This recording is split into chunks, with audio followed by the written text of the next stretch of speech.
Now talk about after Haiti, you rejoined corporate America but weren't satisfied, and then ended up having to downsize to the hood when starting the food truck business. When we came back from Haiti after I was shot and during our time of recovery, went back to school, tried to be a pastor, had to got a job so that we could continue, our lives here.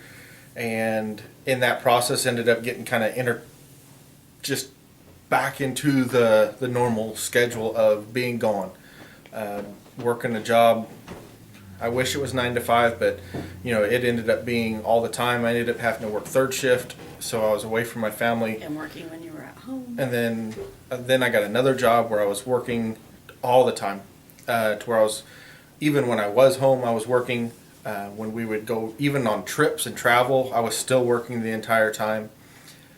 That was kind of a reality check for us when I did lose my job, as to when we decided we wanted to do something different.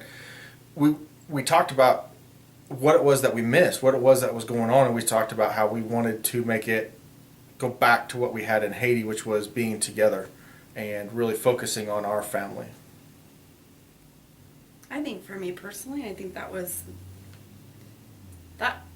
out of even after getting shot at and having all that terrible stuff happen to us, I think for me that was the most difficult part, was the transition back home, because it was such a people in Haiti are they're beautiful people, and you can walk into a town and look for one person in a town full of millions of people and everybody knows who they are. They're so close-knit and relational, and we kind of just melded into that.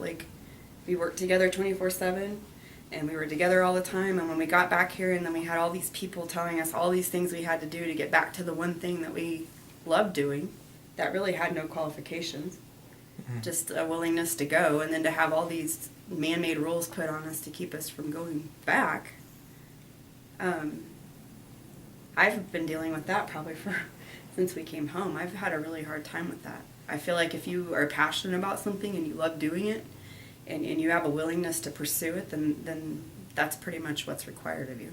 And I hated it. I hated being away from each other all the time. I hated being home, but never having a chance to unwind. And I just it's kind of lonely.